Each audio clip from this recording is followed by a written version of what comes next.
Today we're going to try this screen capture thing and see if it actually works. I don't know. So let's get started. It's already starting to fail real hard.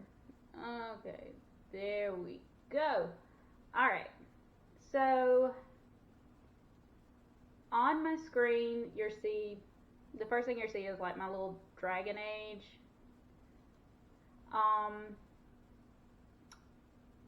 background.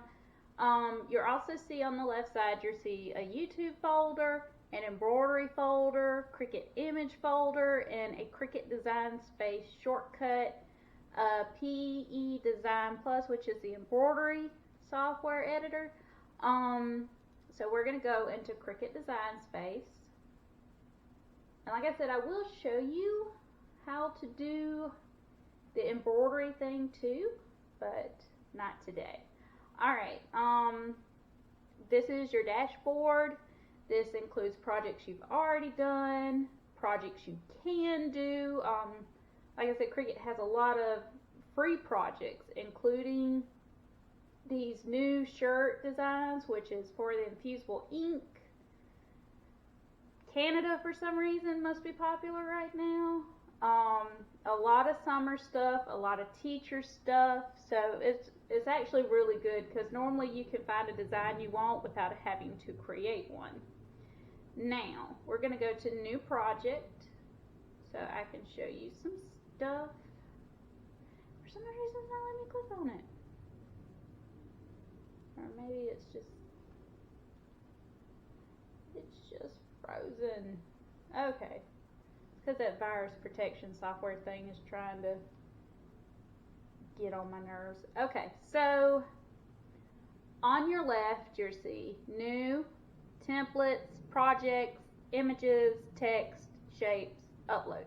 Now, Upload is when you go on Etsy or you go on eBay and you buy SVG files or images or text to actually put in your Cricut Design Space. That's where you upload them to.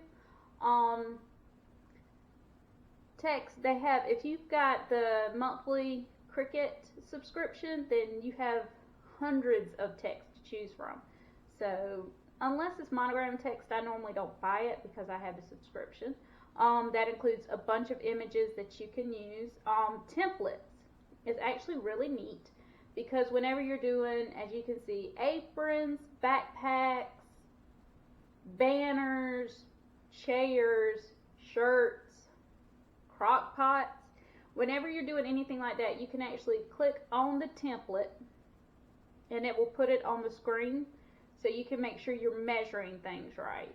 And I think that's really useful, like this kitchen mixer, because a lot of people do designs for like kitchen mixers and lockers and stuff like that, and this gives you the ability to create it. Now, normally with me personally, I kind of know what measurements I want to use, so I don't have to do that. I clicked on images because what we're going to do is something, I don't know what I want to do. But as you can see, there's sushi rolls, coffee, shirts. You're mad, yes, but all the best people are. That is something my sister would really love. Of course, the apple, which is really cute for teachers. Knitting is a bunch of stuff that's on here. So basically any image you can think of, you can probably find on this design space. So that's actually really neat because you can basically get anything you want. For this, I'm going to show you how to monogram. So I'm going to go to my uploaded images. Now, as you can see, I created my Eureka monograms design. That was tedious. So I'm not going to show you how to do something so tedious. You'll also see the mash design that I just did. The Loki shirt that's on my webpage, my brother-in-law's sign company, and you see paw prints and all these other projects that I worked on. Now, oh, and that's where I did like a sorority. I don't even know what sorority that was. So let's do something. Oh, that's American Horror font. That was something my sister wanted. So that's just her. Okay, so as you can see, this is Vine font. So we need a G and an H. Let's see if we can find an M. Now see, the M right beside the G is actually the middle initial. You can tell because it's got a lot more squigglies around it. So that's not what we're looking for. And I know I've used the M on here, so that's why I'm like just scrolling through. There it is. Okay, so we've got our initials, and I created this little Hello Kitty thing. I'm not going to use that though. I was going to use it, but I've decided against it. Let's find something to put the initials in, because I think that would actually be really cute. So let's get out of uploads, and let's just type in border. Okay, the coffin thing was a weird thing to pop up, but let's just roll around with that. As you can see, a bunch of borders, so you don't have to purchase borders unless you have a particular border that you're interested in. Oh, that's a cute little school bus thing. Alright, let's see. We want a cute border. Now, you've seen me use this little arrow border before. I use that on the shoes. I just changed it all to one color. So that's why it looks a little bit different. And I'll show you how to do that as well. You know what? Let's go back to that one. Let's show you how to do that. Okay. So once we insert it, slide this over. Now what I like to do is I like to put my two side letters on a line. The G goes right in the middle, and the G has to be bigger than the other letters. So slide them all over, make sure they look right. Then you're going to draw a little border around it by just left clicking and dragging. If you look down to the right side, the bottom of the screen, you'll see weld, attach, flatten. And at the top it says group, duplicate, delete. What we're going to do is we're going to attach it so they're friends and they're all together now. So when you pick it up and move it, they're together. Now you've got your little circle here, and I actually like the size of that because that's 4 inches high. And you can see the size when you look up at the top toolbar. Alright, so let's just put my initials in there. Make it about as big as I can make it. Kind of center it.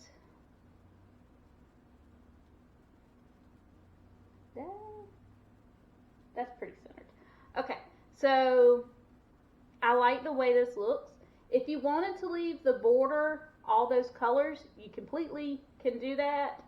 You can actually change the color of the font. They updated it, so I have to get my mind right. Up here at the top, you can actually change it to like green or the blue. They give you many colors to choose from. Another cool thing they do is you can fill it. If you hit print, well, it's not letting me fill it right now. Whoa! I have to show you that another time because I'm still playing with this new system. Alright, so, but what fill is you can actually put in a pattern on it, and it might not let me put in a pattern because this is such a detailed image as well. Alright, so you can print it like this and be totally fine printing it like that, or if you want to print it all in one color, you just drag and create a little box over it, and then you hit attach, and it will have it all in one color. Now you can go through this and you can pick, like if you know your vinyl is going to be this purpley blue color, then you can do that. It's not really that serious. I don't really concern myself with making sure the color matches unless there's a particular reason to do that. Alright, now another thing I like to do is I like to weld it together. And if you look to your right, it shows the image as just all together welded. So it's completely together. You don't have to worry about it. Now, another reason why that's important is because if you do text, then just click the text box right there, and I'll do Heather. And I'll show you some of the fonts, because it gives you an example of the fonts on the side of it.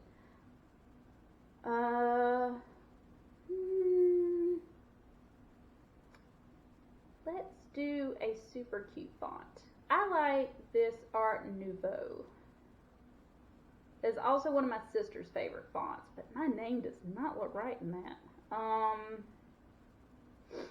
So let's pick something. Ooh, this looks cyber. I like that. Alright, click Make It. And sometimes when you click Make It, you'll notice that your text is out of order. Now, it's not out of order right now, but sometimes you'll notice that. If you do, then the only thing you have to do to fix it is weld it. And once you weld it, all the letters will be correct and you won't have to worry about that. Now, you'll notice that on the side, I have two mats because I have different colors. If you did choose one color, it would all print on the same mat. And this gives you an idea of what your mat will look like once it's printed. And this is the mat. Now, if you notice I have face up on this, it's because this is the cover for the mat. And I make sure that I have which side to place the plastic down marked, because you don't want a lot of stuff to get on your Cricut mat because you have to re-stick it. And this one actually is not as sticky as it used to be. So I'm going to have to re-stick that. And the only thing I normally use to re-stick it, I don't know if I have a bottle of it right beside me. Yes, I do. Spray adhesive. You spray it on there and it kind of makes the mat sticky again. So it's a cheaper thing than buying these mats over and over again, because I do not like to do that. Alright. You'll also notice on the side of me that I have a little cart. Each drawer is marked with HTV 651 vinyl in print, 631, which is the indoor vinyl, and 651. And that's my transfer tape, and this is like a couple of projects in the next drawer to do. When you get prints, like this is 651 prints, always save your scraps, because you can always use these for something else. You'd be surprised how many people will ask me for like little baby bottle stickers and stuff like that, and this is really good for that because the baby bottle stickers are really small. That entire drawer is full of patterns. So now if you notice, I have a Teflon sheet in my HTV drawer. That's because a lot of times you need to use a Teflon sheet in order to safely put on your heat transfer vinyl. If you buy heat transfer vinyl in print, I can't grab it. If you buy it in print, like this is a cute, see, everything's falling. This is a cute little gamecock print. You'll notice that it's really thin compared to the other ones. The reason why is it does not come with the transfer tape on top of it like Sister Easyweed or Cricut. So you have to buy the transfer tape separately, which is what this is. What I normally do is I normally save my transfer tape from projects because you can reuse it over and over again. So I've never actually bought this stuff. I've just used what I've had over and over again. But as you can see, you can get that in a variety of colors as well. This is one that I tried, impressed vinyl, because they had it on sale on Amazon and it came in this cute little folder and I thought that was neat. These are all like regular colors: white, black, orange, brown. I haven't had a problem with this. A lot of people complained about it, saying that it didn't last, but I've made a couple of shirts for myself with this and I haven't had a problem with it. And I like the fact that it comes in a folder and it has the directions on the back. Now, I did make the mistake of ordering vinyl from Wish, which was this one. It was free, which is why I ordered it, but immediately when it came in the mail, I knew it had problems because, I don't know if you can tell, but there's bubbles already on it, and I'm like, oh, okay, well, even when that cuts, that's not going to cut really well. Also, it's kind of got a pattern in it, like they put multiple sheets together and cut it, and I don't like that. So even though I haven't thrown it away, because I just figure I'll use it maybe for something cheap, or if I use it for a tumbler and then I seal the tumbler, then this wouldn't be a bad thing to use, because once you seal it, it's on there. So that's why I have that. Another thing I do with Sister Easy Weed is, this is the color for my brother-in-law's sign business. It's a very electric blue. The reason why this is still on here is because it has the name Fluorescent Blue on it. So I know what colors I use for my brother's sign business. But I also have like a little brochure that shows me all the colors. So I do have it marked on there too, but I just left this on here so I know what the red and the blue were for. Now, let's use something simple. I'm pretty sure I got scrap vinyl, and I do. I have scrap purple. For some odd reason, I always have scrap purple vinyl. Now, I have a Cricut Explorer 1, which I think they still sell it. I'm not 100% on that one. I haven't upgraded because the Explorer Air 2, the only difference I could tell that it had was that it was faster in cutting. And I got a lot of patience, so I didn't need that. So I kind of just let that go. But a maker, I still kind of want a maker. Alright, now because my mat is not as sticky as it should be, I'm going to use a roller to make that a little bit more stuck on there. And this is a scrap piece of vinyl, so it is not even, but if you can see, it's stuck on there. Now, make sure your Cricut settings, if you have a maker, you have to do it manually in the system. If you have a Explorer or an Air 2, it has a dial on the machine that you just set at the vinyl. Alright, and hit up. Whoops. Now, I did not buy the Bluetooth adapter, which is another thing that is different. So I have to plug mine into my computer. Tried to grab the roller as a mouse. Go to make it. Go to the purple one, or blue, that I'm doing on purple. It'll let you know that it's trying to locate your machine. And see, it lets you know that I already had it set to vinyl. It lets you know that I have the fine point blade. And it tells you just to go ahead and hit the Cricut button, and it will make your design.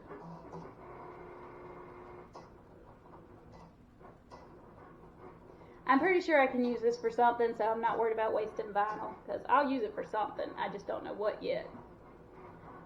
Probably just to put on a cup or something. But my machine is slower than the Maker and the Air 2, Explorer Air 2, I think is its name. So that's like the one drawback. But it lets you know, like right now my screen is saying it's at 39%. So it does let you know like how much you're doing. And this is a very detailed design. Had I not done a detailed design, it would do it a lot faster, but I did one with a lot of detail on it.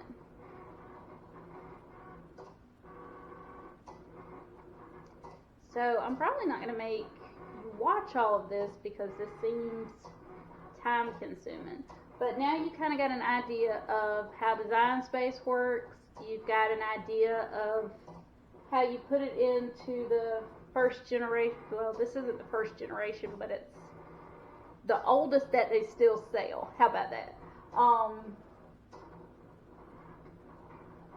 And I'll show you how to do like custom materials and stuff like that, because I have leather. I can make earrings and stuff like that. But I'm not going to make you watch all this because this is really time consuming.